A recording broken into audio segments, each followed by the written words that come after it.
យកទៅតាមសារព័ត៌មានរបស់ប្រទេសថៃបានចែករំលែកនៅលើបណ្ដាញសង្គមក៏ដូចជាព័ត៌មានជាតិរបស់ថៃផងដែរបានឲ្យយើងដឹងថាស្ថានភាពទឹកជំនន់នៅក្នុងប្រទេសថៃពេលនេះគឺមិនទាន់ស្រកនៅឡើយនោះទេវាជាពិសេសខេត្តមួយចំនួនរបស់ប្រទេសថៃដែលជួបដងទន្លេចៅប្រយ៉ានេះតែម្ដងគឺទន្លេចៅប្រយ៉ានៅតែបន្តហក់ឡើងខ្លាំងជាគំហុកតែម្ដងអ្វីត្បិតតែ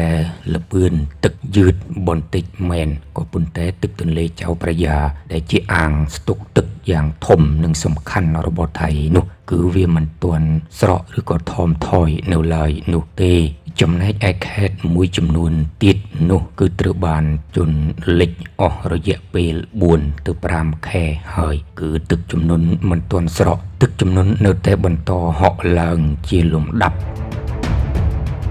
រីឯនៅទីក្រុងបាងកកឯនោះវិញគឺទឹកទន្លេចៅប្រយ៉ាបានហក់ឡើងខ្លាំងណាស់រហូតផុតកំផែងទំនប់ទឹកទៅហើយគឺអាជ្ញាធរថៃបានអោយក្រុមការងារក្រុងរាជធានីបាងកកនេះយកបាវខ្សាច់មកកូរលើគ្នាធ្វើជាភ្លឺដើម្បីជាទំនប់ទឹកបណ្ដោះអាសន្នកុំអោយទឹកនោះវាហូរបុកខ្លាំងចូលទៅក្នុងកណ្ដាលរាជធានីបាងកកទាំងមូលនោះប្រជាជនថៃរស់នៅតាមដងទន្លេចៅប្រយ៉ានោះពួកគាត់មានសេចក្តីទុក្ខព្រួយយ៉ាងខ្លាំងណាស់នៅក្នុងជីវិតរស់នៅប្រចាំថ្ងៃរបស់ពួកគាត់ដោយពួកគាត់ពិបាកនៅក្នុងការធ្វើមុខរបររកស៊ីចិញ្ចឹមជីវិតខ្លាំងណាស់គឺទឹកជំនន់នេះជន់លិចជាយូរខែហើយនៅមិនទាន់ស្រកទៅវិញនៅឡើយនោះទេនៅតែបន្តហក់ឡើងជាគំហុករហូតដល់មាន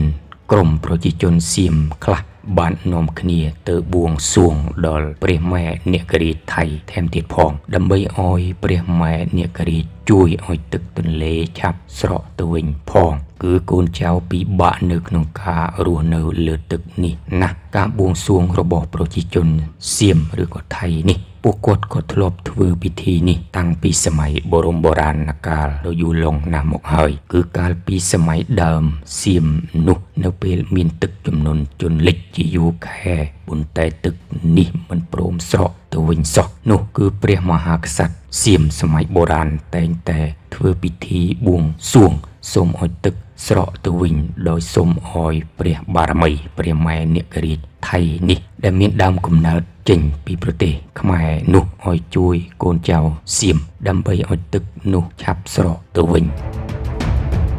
ទោះក្នុងស្ថានភាពទឹកស្រកទៅវិញយ៉ាងណាក្តីពីដែននគរសៀមផងនោះដោយតាមជំនឿពីបរមបុរាណកាលដូនតាសៀមតមកពួកគេជឿថាដែនដីនគរសៀមមួយចំហៀងខ្លះគឺជាឋានព្រះម៉ែនាគរាជកាលពីសម័យបរមបុរាណនោះហេតុនេះហើយនៅពេលដែលស្ដេចនាគរាជមានកំហឹងឬក៏ខឹងនោះនឹងធ្វើទារុណកម្មឬក៏ធ្វើឲ្យមានព្យុះទឹកជំនន់ទឹកភ្លៀងជន់លិចគ្រប់ទីឋានតំបន់នៅលើដែនដីនគរសៀមនេះតែម្ដង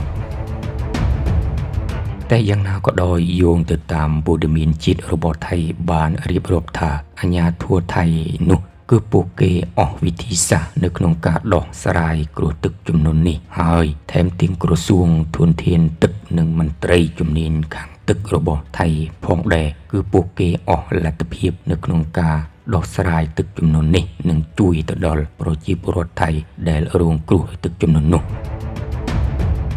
ដោយនៅតាមទីតំបន់ខេត្តទឹកលិចរបស់ប្រទេសថៃខ្លះគឺប្រជាជនថៃពួកគាត់មានការខឹងសម្បាជាខ្លាំងជាមួយនឹងរដ្ឋាភិបាលរបស់ថៃដែលពួកគេមិនសូវអើពើឬក៏ចុះជួយទុក្ខធុរៈប្រជាពលរដ្ឋថៃនោះទេគឺបណ្ដាលឲ្យពួកគាត់រស់នៅមានជីវភាពជួបការលំបាកទុក្ខវេទនាគ្រប់បែបយ៉ាងគ្រួសារថៃខ្លះក៏មានចាស់ជរានៅក្នុងក្រុមគ្រួសារទៀតផងនោះប៉ុន្តែគ្មានមន្ត្រីរដ្ឋាភិបាលថៃណាចុះជួយពួកគាត់នោះឡើយគឺមានតែមន្ត្រីនៅក្នុងមូលដ្ឋានតែប៉ុណ្ណោះដែលចុះជួយយកអាសានិងចែកអំណោយឲ្យទានបន្តិចបន្តួចទៅដល់ប្រជាពលរដ្ឋថៃដែលរងគ្រោះក្នុងទឹកជំនន់នេះនិងមានជីវភាពខ្វះខាតក្រីក្រផងនោះ